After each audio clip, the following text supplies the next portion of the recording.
Bismillahirrahmanirrahim. Assalamualaikum warahmatullahi wabarakatuh. Selamat sore, salam sejahtera bagi kita semuanya. Om Swastiastu, Namo Buddhaya, salam kebajikan. Bapak, Ibu, dan saudara-saudara sebangsa dan setanah air, saat ini sebanyak 202 negara, termasuk Indonesia, sedang menghadapi tantangan berat yang tidak pernah terbayangkan sebelumnya. Pandemi COVID-19 bukan hanya membawa masalah kesehatan masyarakat, tetapi juga membawa implikasi ekonomi yang sangat luas. Karena yang kita hadapi saat ini adalah situasi yang memaksa, maka saya baru saja menandatangani peraturan pemerintah pengganti undang-undang Perpu tentang kebijakan keuangan negara dan stabilitas sistem keuangan. Perpu ini memberikan fondasi bagi pemerintah, bagi otoritas perbankan, dan bagi otoritas keuangan untuk melakukan langkah-langkah luar biasa dalam menjamin kesehatan masyarakat, menyelamatkan perekonomian nasional, dan stabilitas sistem keuangan. Pertama, pemerintah memutuskan total tambahan belanja dan pembiayaan APBN tahun 2020 untuk penanganan COVID-19 adalah sebesar 405,1 triliun rupiah. Total anggaran tersebut akan dialokasikan 75 triliun rupiah untuk belanja bidang kesehatan, 110 triliun rupiah untuk perlindungan sosial, 70,1 triliun rupiah untuk insentif perpajakan dan stimulus kredit usaha rakyat,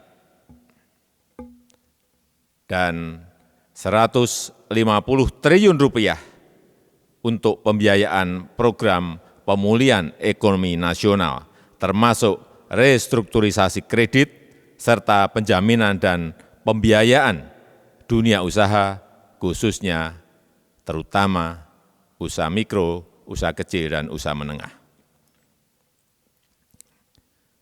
Bapak, Ibu, dan saudara-saudara sebangsa dan setanah air, anggaran bidang kesehatan akan diprioritaskan untuk perlindungan tenaga kesehatan, terutama pembelian APD, pembelian alat-alat kesehatan seperti tes kit, reagen, ventilator, dan lain-lainnya. Dan juga untuk upgrade rumah sakit rujukan, termasuk Wisma Atlet, serta untuk insentif dokter, perawat, dan tenaga rumah sakit. Juga untuk santunan kematian tenaga medis, serta penanganan permasalahan kesehatan lainnya.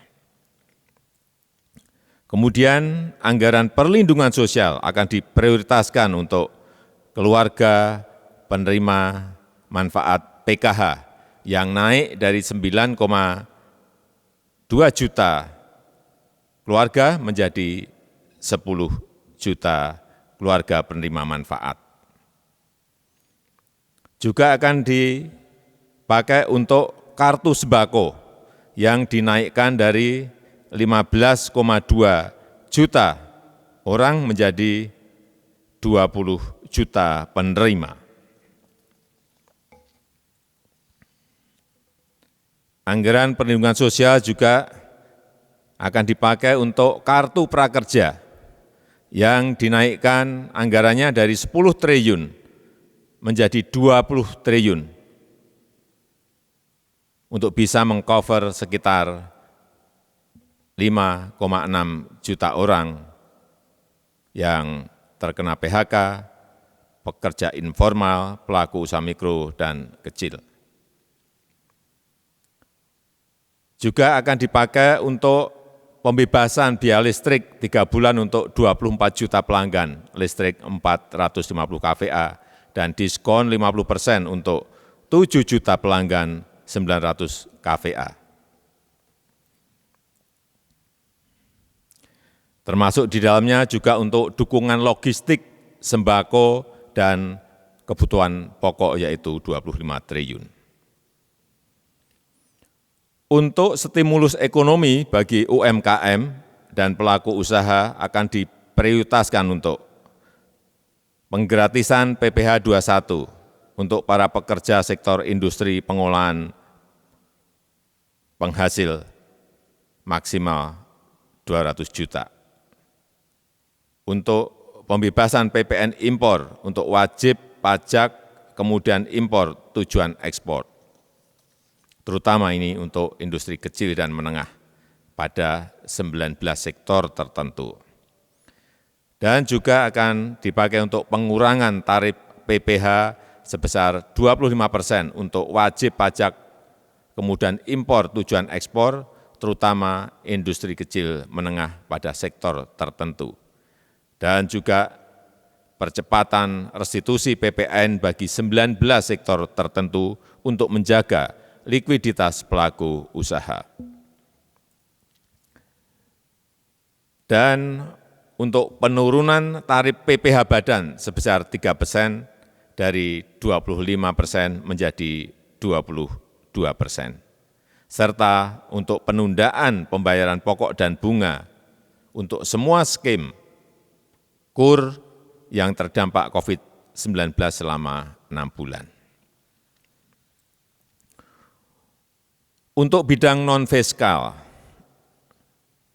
dalam menjamin ketersediaan barang yang saat ini dibutuhkan, termasuk bahan baku industri, pemerintah melakukan beberapa kebijakan, yaitu penyederhanaan larangan terbatas, lartas ekspor, penyederhanaan larangan terbatas atau lartas impor, serta percepatan layanan proses ekspor impor melalui National Logistic Ecosystem. Bapak Ibu yang saya hormati, pemerintah bersama Bank Indonesia dan OJK mengoptimalkan bauran kebijakan moneter dan sektor keuangan untuk memberi daya dukung dan menjaga stabilitas pada perekonomian nasional.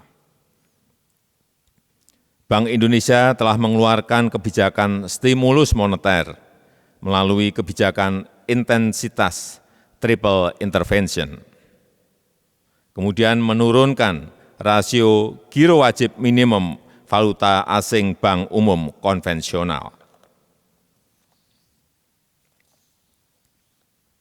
dan juga memperluas underlying transaksi bagi investor asing dan penggunaan bank kustodi global dan domestik untuk kegiatan investasi.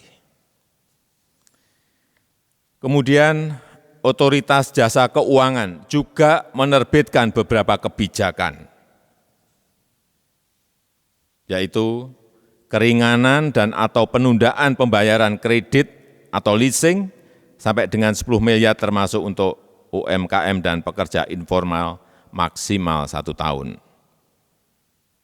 Serta memberikan keringanan dan atau penundaan pembayaran kredit atau leasing tanpa batasan plafon sesuai dengan kemampuan bayar debitur dan disepakati dengan bank atau lembaga leasing.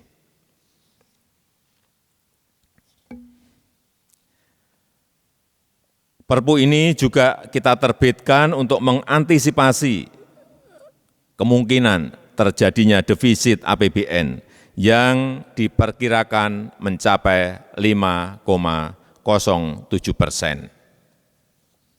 Oleh karena itu, kita membutuhkan relaksasi kebijakan defisit APBN di atas 3%. Namun, relaksasi defisit ini hanya untuk 3 tahun, yaitu tahun 2020, tahun 2021, dan tahun 2022.